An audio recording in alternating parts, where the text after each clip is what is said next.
He went a few times after what he calls MAGA Americans, scowling at that entire group of people who make up, I don't know if MAGA Americans make up half the country, but you've got a lot of people who don't support this president in that.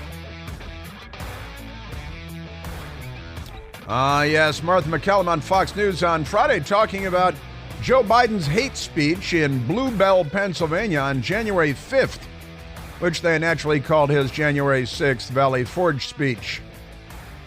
Truth is not really their thing. Know what I'm talking about? We got a little Jodie Foster in the news today, too. You know, taxi driver Jodie Foster.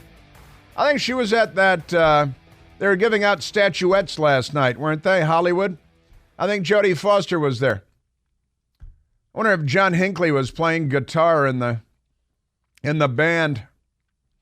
Jodie Foster, who's 61 years old, hit by backlash after calling Gen Z, quote, really annoying in the workplace, end quote,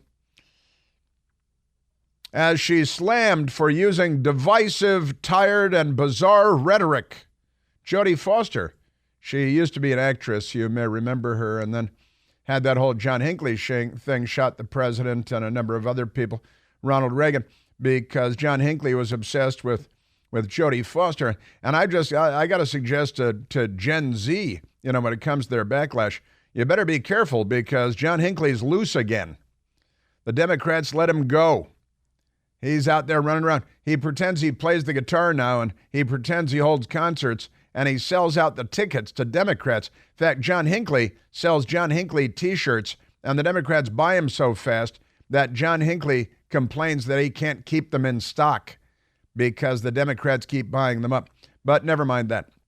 That's not really important right now. Also, a rocket launched out of the Kennedy Space Flight Center at Cape Canaveral in Florida, and it is going to the moon and carrying remains from, a number of Star Trek people who will apparently have some of their remains deposited on the moon, which is pretty kooky, isn't it? Ought to be a song about that, I think. Crazy stuff. You got a Muslim Democrat being sworn into office, refuses to take the oath of office. And whether you hear about this one, she is a Democrat extraordinaire. I think Biden's going to bring her to Washington, bring her into the administration. Also, we have the Team USA wins gold medal at the World Junior Championship in hockey. The U.S. against Sweden. They play hockey there, Sweden. And our teens won, and I don't think ESPN has carried. I don't think they've showed the game. I don't think they carried it at all. And the members of the team, they sang the national anthem like nobody's business. And wait till you hear them, because the left is very angry about this, and they're racist about it too, because it's hockey, So interestingly, they're a bunch of white guys on the USA team, but never mind that. And it did remind me of an old Saturday Night Live moment that I want to share with you today as well. Also an extraordinary story out of Chicago. Migrants, the illegal aliens, the Chicago Sun-Times likes to call them migrants, illegal aliens by the thousands. Migrants' mental health in Chicago, a looming crisis. Didn't President Trump say that these countries were emptying out all their mental institutions and sending them to the United States like Fidel Castro did during the Mariel boat lift?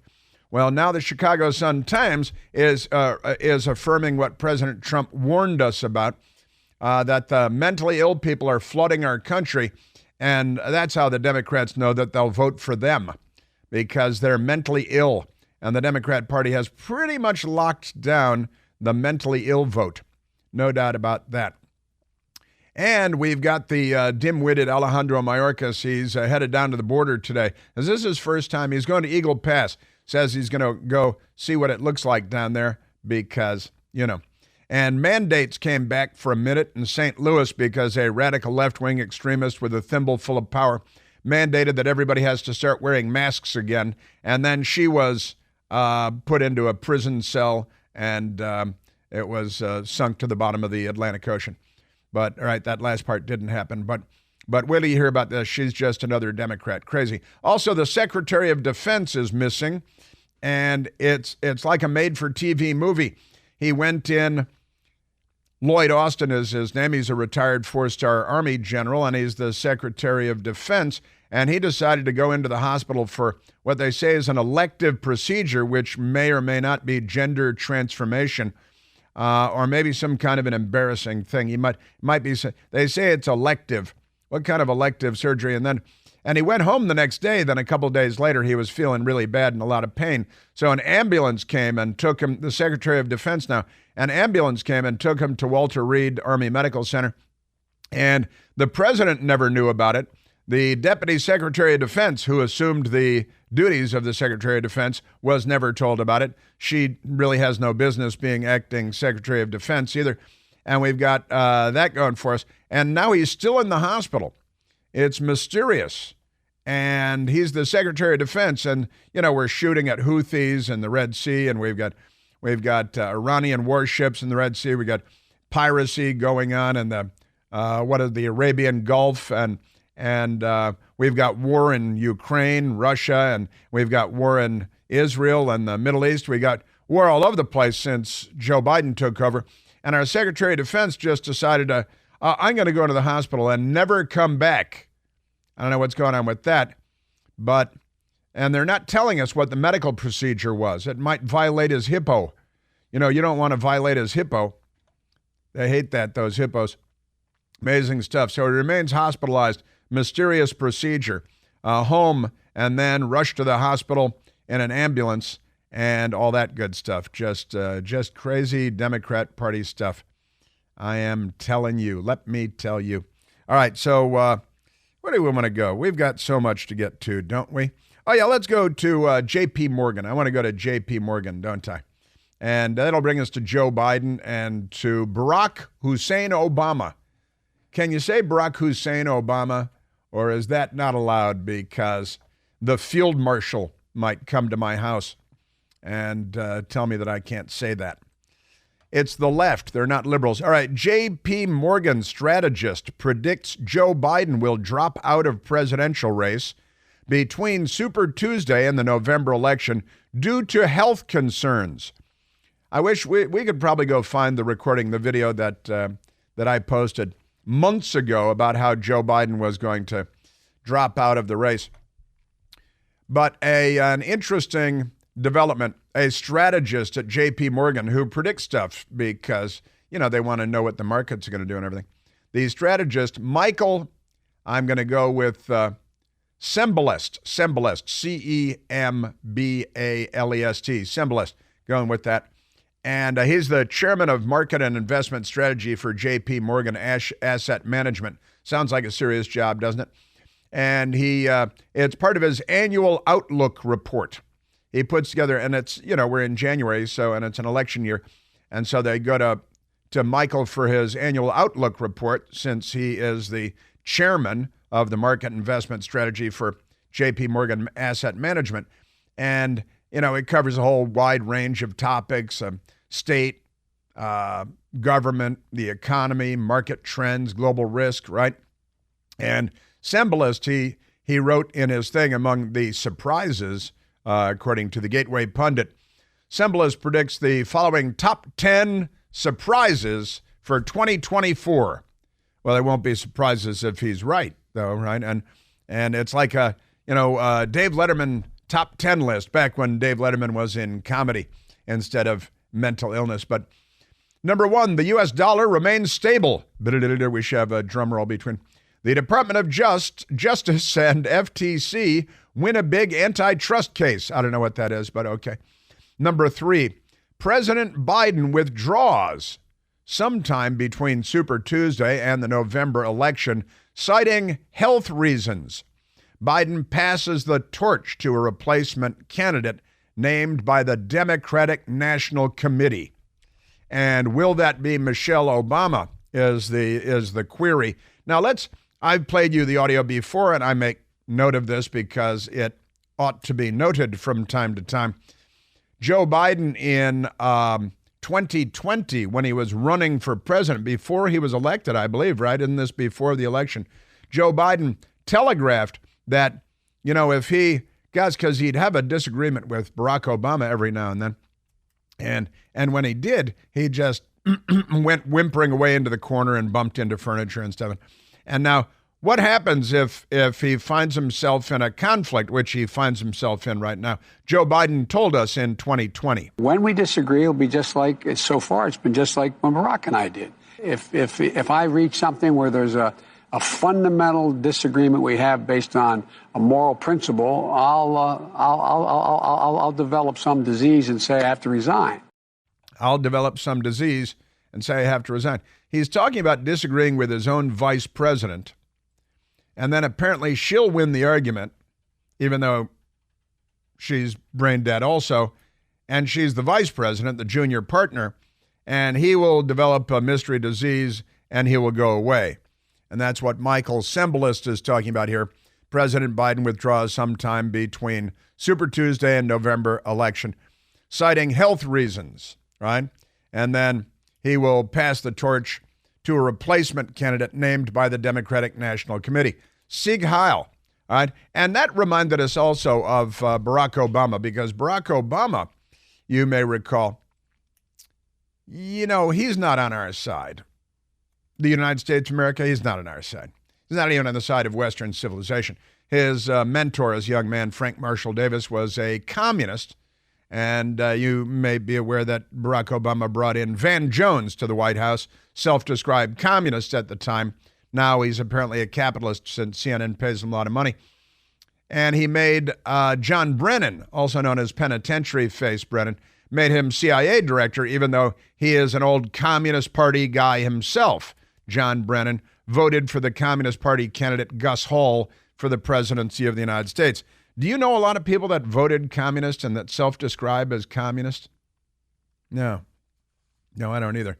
But you may recall what Barack Obama said. This is Joe Biden's term as president. He's really a placeholder. He's a sock puppet, and Barack Obama is behind the curtain. You wish like you had a third term. If I could make an arrangement where I had a stand-in, a front man, and they had an earpiece in, and I was just in my basement in my sweats. Then I could sort of deliver the lines, but somebody else was doing all the talking and ceremony. I'd be fine with that. It'd be fine with that. You may recall the story that I shared with you, dutifully reported by a Washington outlet, that lots of cars that belong at the Biden White House, because they belong to Biden staffers, and these cars can be found parked at Barack Obama's $10 million mansion off of Embassy Row in the shadow of the main mosque in Washington, D.C. And what are these Biden White House people doing, spending their days, day after day, at the Biden mansion off of Embassy Row when perhaps should be elsewhere? Like at the White House, doing their jobs. No, that's pretty amazing stuff. Pretty amazing stuff. Yes, it is. Now, that's a fun story. J.P. Morgan strategist predicting that Joe Biden will not be the nominee on Election Day, that he will drop out, citing medical reasons, and the DNC will pick his replacement. They waiting until after Super Tuesday as well. Joe Biden is obviously the heir apparent to his own nominating process and so on. But remarkable stuff.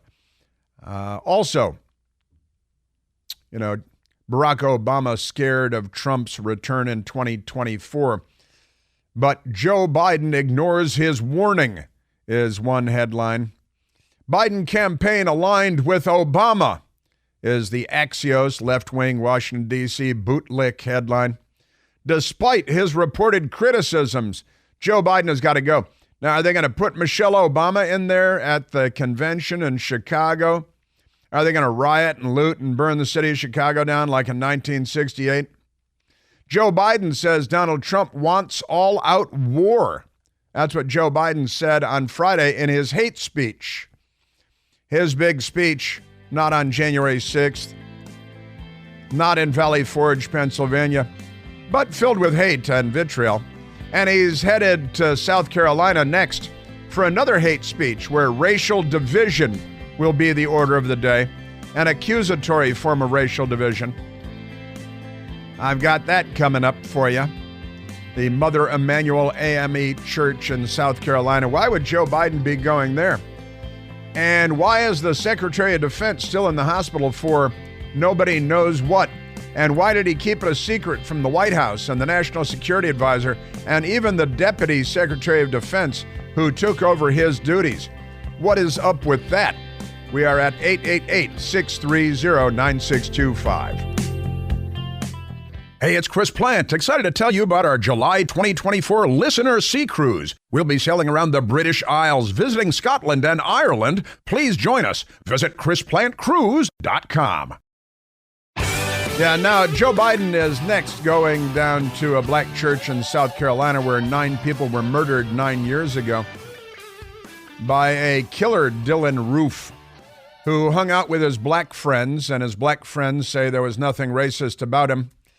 He initially wanted to attack a city college nearby, but found that there was armed security there, so he chose a different target. And Joe Biden's going to go fan the flames of racism while ignoring 9 black homicides in Chicago over any given weekend, because those murders don't serve the political interests of the Democrat Party. And I will explain what's wrong with Joe Biden's thing. And Joe Biden, Trump wants all-out war. That's Joe Biden's rhetoric. All-out war is what Trump wants. Let's go to the telephones. Let's go to Sean, calling from Lancaster, South Carolina. Sean, you're on the Chris Plant Show. Hey, Chris Plant. Hey, Sean. Hey, I just want to know, did you get to watch the January 6th speech, not on January 6th? Did you watch that? I did. Okay. Can you just tell me, and then depending on the answer, I'll go back and watch it because I'll probably need to. Did he give his word as a Biden? I do not recall him giving his word as a Biden. No, I don't. No. He has done that before, though, and that is pretty funny. Yeah. And by God, that's God's law. But all right, I'm going to skip the speech then. But thanks anyways, Chris. I appreciate your help. Sure, you bet. I would skip the speech if I were you. Honestly, I would. I watched it on Friday afternoon, and then yesterday morning, my best girl and I were at home, and I put the speech on at home on the Jumbotron, and my best girl was reading other stuff, and I was going through it, and I was actually texting Michael Piercy while this was happening, and I was watching the speech and sending along sound bites that I thought that we might want to use. But he did not, Sean, give his word as a Biden, which is a pretty funny turn of phrase, I've got to say. I guess he gave his word to the Chinese, and he's making good on his word to the Chinese. Of course, they gave him millions of dollars. We didn't give him millions of dollars, the American taxpayers, the American voters. So he probably doesn't feel like he owes us anything, I'm thinking. We've got that coming up. Joe Biden and Donald Trump we have coming up, and why remove the statue of William Penn?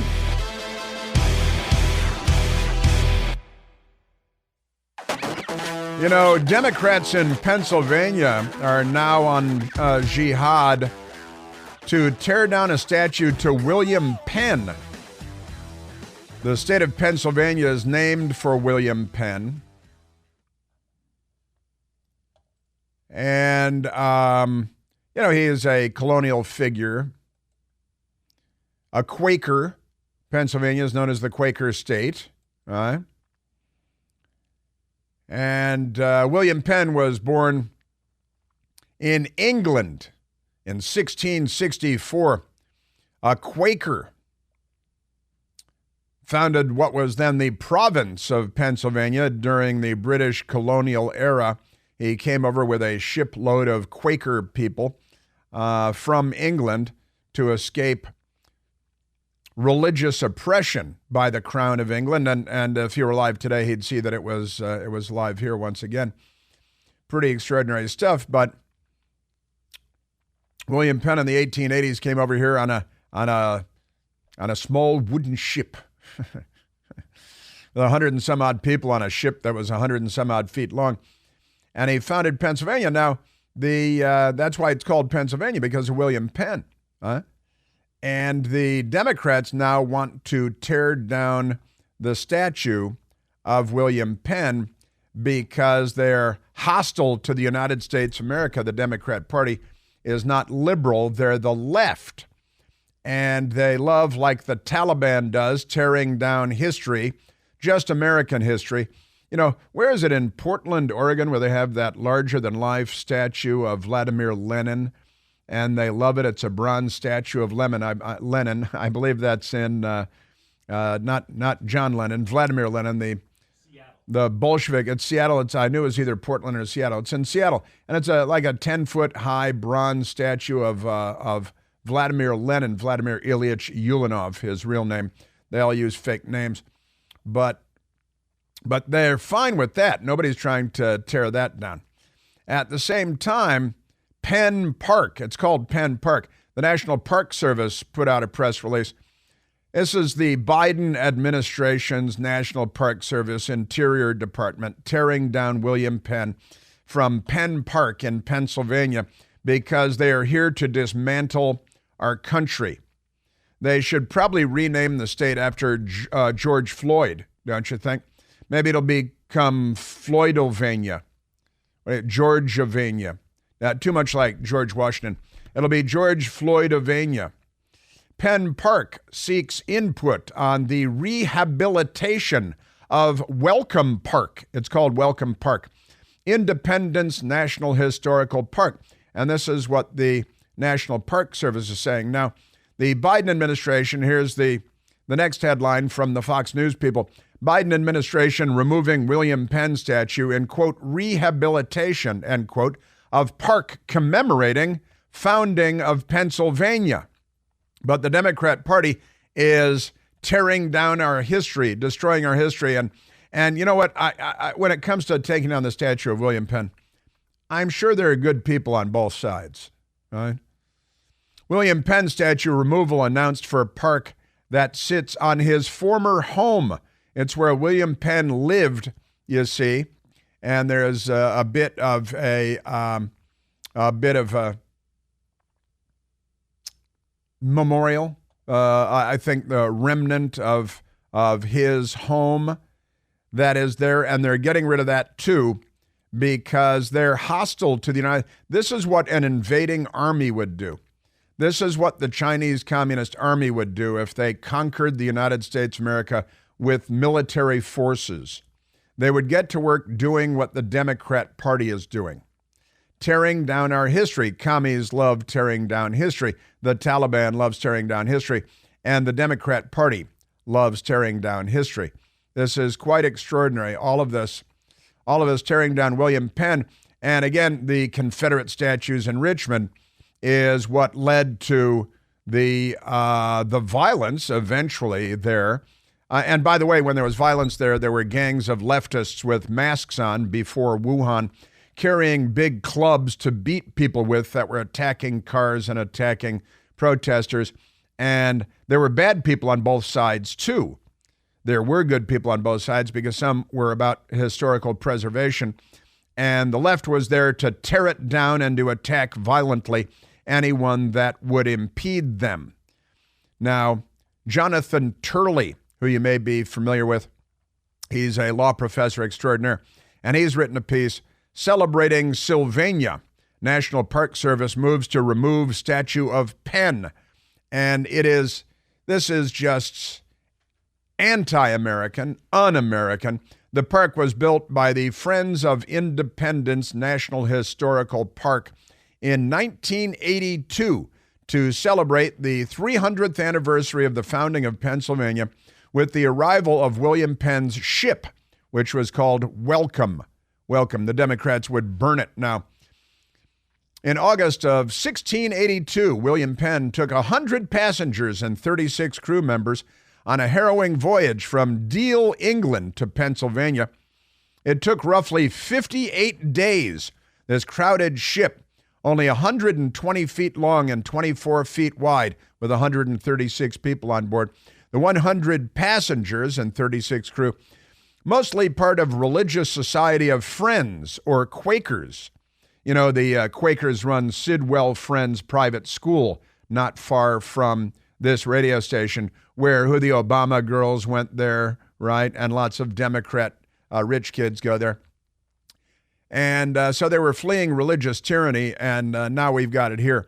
So this is quite extraordinary that the Democrats want to tear down the history of Pennsylvania.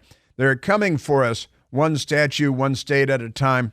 Nancy Pelosi ordered that a bunch of portraits be taken down from the Capitol because they were of racist people, and statues be removed from the Capitol because they were of racist people. And the news media failed to mention that every single one of them, portrait and statue that was removed, was a Democrat, because the racist history of the United States is the history of the Democrat Party.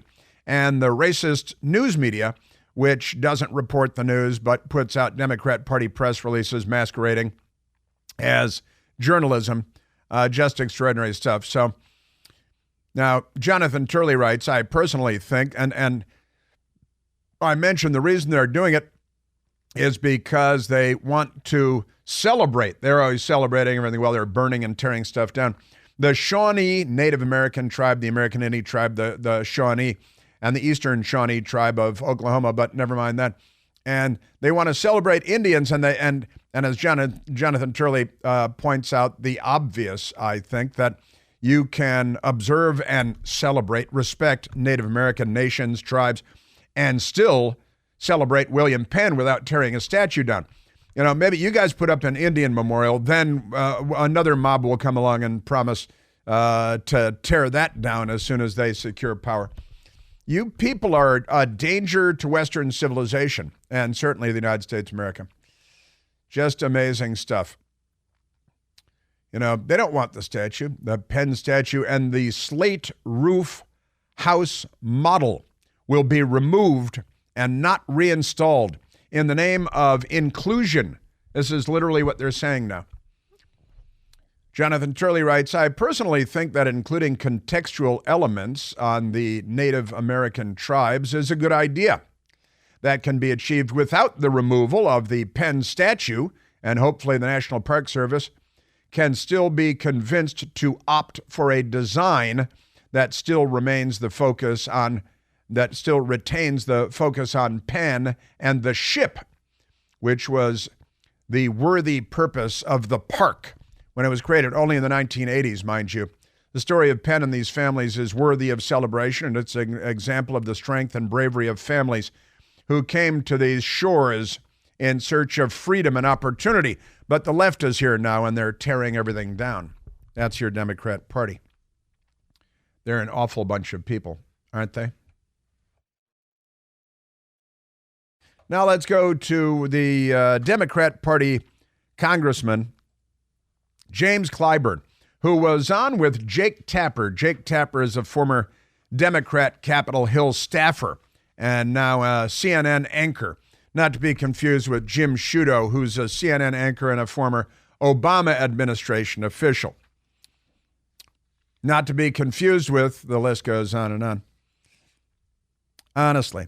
Dana Bash was married to an Obama administration official, Jeremy Bash, who was one of the criminals that signed on to that felonious 51 letter running an information operation against the American people on the lead up to Election Day about the reporting on Hunter Biden's laptop. The liars are everywhere and well positioned. All right, so let's go to James Clyburn. He was on with Jake Tapper, Democrat, Capitol Hill staffer, and now Democrat news anchor. And talking about Joe Biden now going to a church in South Carolina because a madman named Dylan Roof, who was inspired by video games, went to first a community college where he wanted to commit a massacre, but found that there was armed security there, so he fled the community college where they had armed security, and he went to a church where there was no armed security. Turned out the church was a black church. He murdered 9 people, all of them African Americans. And the Democrats see this as an opportunity. 9 years later, it was 2015 that this took place. And here's Jake Tapper with his Democrat Party pal. It's a Democrat Party circle fest in a hot tub, scheming to blame Republicans and Trump for a 9-year-old murder, ignoring, a weekend where 11 people are murdered in Chicago. Jake Tapper. Let's start with President Biden's trip tomorrow to historic Mother Emanuel AME Church. What are you hoping to hear from President Biden? And is it fair to tie in any way what happened at the Emmanuel AME Church to Donald Trump? Donald Trump had barely launched his campaign when that attack happened. Who's blaming Trump for it? Well, listen to James. Well, the Democrats are. And again, this Dylan Roof guy went crazy because of video games that he was watching. And he was a mental case. He murdered 9 people for no reason. What more do you need to know about what kind of a mental case the guy is? And here comes James Clyburn with a tortured stretch, trying to somehow tie Donald Trump, who was just barely done with his NBC show and just announced he's going into politics. But the Democrats, the party of lynching black people from trees, the Klan, the party of the Confederate States of America. Here's James Clyburn. I think it is very clear that Donald Trump's utterances way back before Charlottesville, or at the time of Charlottesville, ties him to what happened at Mother Emanuel. The fact of the matter is that young man went into that church's basement, joined with those worshipers in Bible study, and murdered them. And he said at the time that he was attempting to create a race war. Now, I don't know whether he said that or not. Probably not. James Clyburn is not altogether cogent, or, you know, it's he's an embarrassment to the Congress, and the news media is fine with that. Now, Charlottesville was 2 years after Dylan Roof, so the timeline makes no sense at all. The Dylan Roof shot and murdered 9 people in 2015. Charlottesville was 2017. Didn't James Clyburn just say that what Donald Trump said about Charlottesville somehow inspired Dylan Roof 2 years earlier? And because Jake Tapper doesn't follow the news and he's not a journalist, he's a Democrat who gets paid to be on TV to be a Democrat. Just amazing. And then James Clyburn. Again, Charlottesville, confusing Charlottesville with something that happened 2 years prior. Donald Trump looked at those people in Charlottesville and said that there were good people on both sides. And those people were uttering things like, Jews will not replace us. Jews. That is a religion. What? The AME Church, Emmanuel, that is religion. And Donald Trump has said things in support of those activities that ties him closely to what happened at Mother Emanuel. That is just about the dumbest stinking thing I've ever heard a dumb politician ever say. So, first of all, here's what Donald Trump said about good people on both sides. In 2017, keeping in mind that the shooting at the church was 2015, so somehow the time traveler, Dylan Roof, checked in on 2017, then time traveled back to 2015, where he went to shoot up a community college, but found armed security there, so he went to a nearby church. And here is what Donald Trump actually said 2 years after the AME church. You had some very bad people in that group, but you also had people that were very fine people on both sides. You had people in that group, excuse me, I saw the same pictures as you did. Excuse me, I saw the same pictures as you did, but what, you're saying that these terrible people are good people? They said the Jews will not, they love that line. Now, the Democrats are waging like a Hamas-style jihad against Jews in America, but they still hang their kufis on this thing from how many years ago? And you had people, and I'm not talking about the neo-Nazis and the white nationalists, because they should be condemned totally. But you had many people in that group other than neo-Nazis and white nationalists, okay? And the press has treated them absolutely unfairly. The press is treated unfairly, sir. I'm sorry. I just didn't understand what you were saying. You were saying the press has treated white nationalists unfairly? No. I just didn't understand what you were saying. No. You don't understand what he's saying? Do you not speak any English at all? That was a Washington news reporter. Now, what did I just say? What was my last sentence, you dim-witted bimbo, you? Honestly, are you saying I really do not understand anything that is said? Maybe journalism is not the right line of work for you. Extraordinary. But that's where Joe Biden is going to fan the flames of Democrat Party racial discord. And Dylan Roof, the time traveler, according to James Clyburn, and Jake Tapper, who doesn't know, what does he know about 2017 versus 2015? It is good to be a Democrat, isn't it? That's your news media. That's your Democrat Party.